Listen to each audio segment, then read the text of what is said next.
91.3FM. You are listening to Side by Side, where we focus on conflict, peace, and security issues. We shall now begin our discussion on the topic youth, peace, and security. Again, our guest in the studio is Comrade Dauda Mohammed. I informed us earlier at the beginning of this program that Comrade Dauda Mohammed is the Executive Director, Northeast Youth Initiative for Development, and also the Chairperson Youth Network for the Lake Chad region. Above all, he is a very peace-loving Nigerian. You are welcome to the studios, Mr. Mohammed. Thank you very much. It's a pleasure. Thank you. Now, Comrade, let us start with this question. What does it mean to be a young person in Nigeria? Talk of dreams, potentials, opportunities, safety, personal dignity, individual rights, and the like. How does the young person in Nigeria relate with all these things? What does it feel like being a youth in Nigeria? Okay. This is a very complicated question, actually, just to answer. But to be sincere and to say, without any iota of doubt, being a young person is just kind of a complex life. A life full of challenges, a life full of obstacles, a life full of, uncertain picture. Not just in Nigeria, but everywhere. Being young is that complicated. But that is specifically for Nigeria. Oh. Yeah, and why am I saying this is that in Nigeria, when you look at the situation, when you look at the policies and the program, there are a lot of conflicting issues in the definition of who is a young person. Even though this is something globally, because there is no universal accepted definition of who is a young person. In Europe, you will have their own definition of young person between the ages of 14 to 24. If you go to Africa, new charter is 18 to 35. Now, the recently reviewed National Youth Policy in Nigeria talks about 14 to 29, and much of this, so when you come now, like, look at now APC, they say their youth leader should be up to 40 years. So all these complications is that, okay, who is really a young person? The way we need to define young person based on his agility, based on his characteristics, based on, or do we define young people based on age, or how do we define young people based on education? Or based on his looks? Based on his looks. That's where characteristics come in.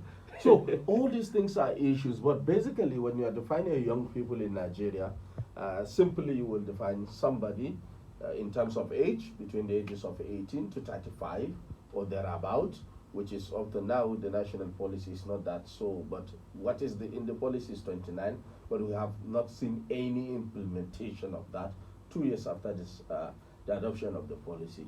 Then another thing you will see is his characteristic is a kind of, okay, how did he look physically, how did he behave, how did he interact mentally, how did he, all these things define who is a young person. So that is basically to say, based on Nigerian context. And even in the country, everybody has his own definition. But basically, this is how we define a young person in Nigeria. I guess it's important to clearly define who a young person is or who a youth is, because policies have to be tailored to that particular age bracket. And if you don't define it properly, some people who feel themselves young will be left out. Others will be included who feel themselves either to be out of that age bracket. But let's take it further. We have brain drain in Africa, but Nigeria, I think, suffers it more than any other country in Africa. We have many of our young people who do not only dream of living abroad, but actually would do just anything in order to go abroad. Does that mean that being young and skilled and talented in Nigeria does not pay? No, it is not like that. Actually, I come across this situation last December, and I have to fight it to the latter to even convince the guy.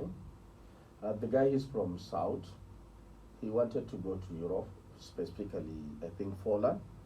He has his friend that they live together in Imo, in the same university. They did the same university. When that guy was with him, he stayed with him during the studies.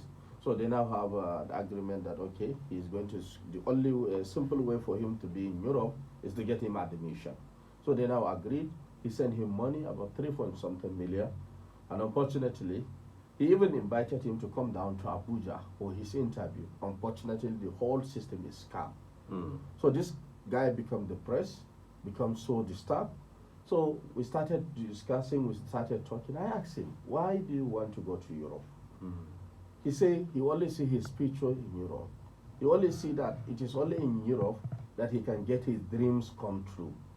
Now I started engaging him. Despite he's a Christian, I'm a Muslim, but I started engaging him using different bases and different courts, using different intellectual engagement, sending him some kind of texts that I got online, some kind of philosophical talk, that I have to take him down to agree. At some point he wanted to commit suicide, or if he will get chance to kill that person.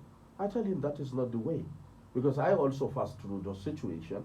So it is not about you going to Europe, it is about you, what do you offer to the society. Let me tell you, there is no better country with full of opportunities like Nigeria. It is only in Nigeria that if you know your way, you know how to do it, you know how to engage it, you will get everything come to you easily. I talk about this just on Saturday during the Abuja Youth Feast Hangout.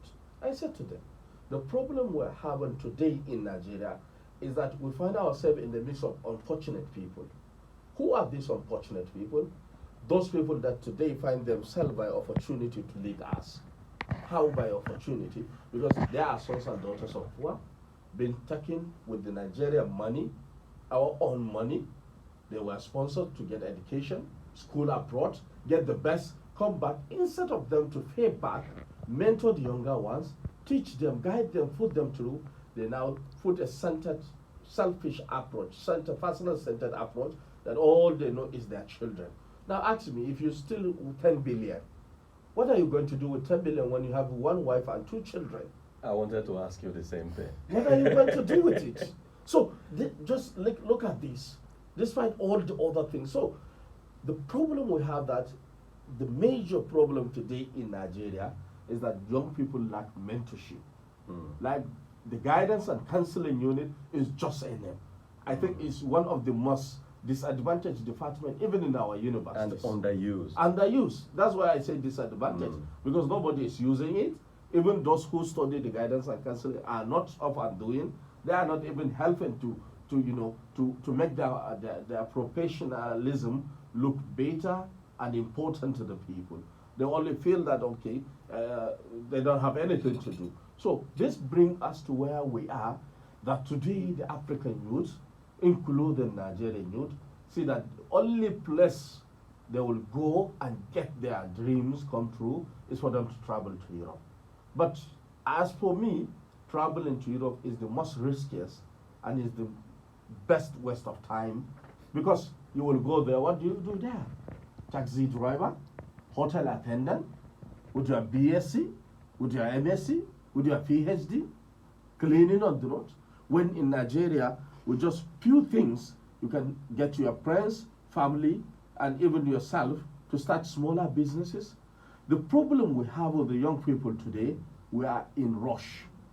We are too eager to get it immediately. We are no longer interested to follow the due process. All we're after is that, okay, that child of a corrupt politician that is holding iPhone 12, iPhone 13, that son of a corrupt person, businessman, who is dealing in drugs, who is dealing in narcotics and all other unacceptable things, is having a big Mercedes-Benz, this and that. So all that we are after and dreaming, okay, let's get that car so that guys will not feel, okay, they're above all that, that takes us to where we are. But if we ask ourselves and ask the reality, have those people that we are seeing today where they are, at the age we are, did they have what we have today? Okay. You said this person you you spoke to Yeah. had become a victim of a scam. Yeah. He was scammed of money he thought someone was going to use in order to help him process his documents to go abroad. So let's talk about scam, and specifically youth and technology. Yeah. The internet, you will agree, is an entirely different world of crime dominated by young people. Yeah. There's most of those that get arrested and paraded on television. You see, they are mostly young people. We have Yahoo or the Yahoo Plus. That's what some people call it. It has become a business, and it has become a center of attraction, not just for youth, but for teenagers, for boys who are 15 years old, 14 years old. The other day, a friend called me that a member of their family who is just in SS2, Senior Secondary School 2, left Nigeria to Ghana, without the permission of the parents. And what was he going there to do? It was to make money. So how did he meet these people? Through technology, communication. We have seen people who get invited for job interviews. They go there and then it becomes a scam. Some end up getting raped. Some end up getting killed. So tell me, I would like you to give us a sense of the light and darkness aspects of the internet world. I would appreciate if you take care to advocate more positive engagement with technology by young people. You know the problem? We'll go back to where we stopped. The problem is that we're in a loose society. A society whereby nobody cares about anybody. Before, in our communities, you realize that when we are growing, there is respect for elders. There is respect for community leaders. There's value for our culture, for our religion, and everything. Today's society, immorality is the order of the day. Today in our society, nobody cares to respect, even within the family, who is above him. What the family matters is who has the money. Everybody gives value to money. The family doesn't care of how you get the money. You get it legally or illegally. As far as you have the money, either of the two, either your mother or your father, one will close eyes and defend you. That takes us to where we are, to the darkest side of it. Unfortunately, the law enforcement agencies contribute much more than to this. Much more. Because they aided these guys in what they are doing. Because let me tell you, to my belief, there is nothing that is happening in this country that our government, our security agencies are not aware. And I'm not arguing that they are underpaid, they are whatsoever, but despite that, they take an oath to protect the country and the people. So this takes us to where we are today. If laws are not enforced the way they are supposed to be enforced, penalties, punishments were not meted on the people who make offense, what do you expect? Nothing will happen. So because our society have given so much value to money, our society have given so much value to material life, everybody is fighting to get that money. Those children that you are talking about, it is unfortunate that influence of peer group from school. Everybody today want to take his son to school that is costly. Highly costly. They take their children to there, pay 100,000 while they know they don't have the money. They match their children with the sons and daughters of those who have it. And that children, they are being influenced by the attitude, actions, and inactions of those people around you. You know, naturally, sometimes if you are not careful within your friends or around you, people who have something may influence you. This is exactly what led so many girls today find themselves in the situation they are because they want to have iPhone 13, they want to have iPhone 12, they want to have this and that. So The problem we're having is that parents, community leaders, and government are not taking off their responsibility. It is not one person, it is everybody. Now, how can a 15-year-old boy leave Nigeria to Ghana? Who escorted him? Yeah, maybe he followed the other road. Not airport, maybe. But if it is airport, who accompany him? We have immigration policies. How did he go there? So all these things have to come back to moral decadence in our society. And systemic failure. System failure. The systematic failure is from the government. To me, now look at China. In China, even though they are colonists and whatsoever, but they cannot use social media or internet in an unhealthy way. You have to use it for the benefit of education. You have to use it for the benefit of China itself. You have to use it for the benefit of yourself. China has TikTok, but you will not see Chinese posting ungodly things on TikTok.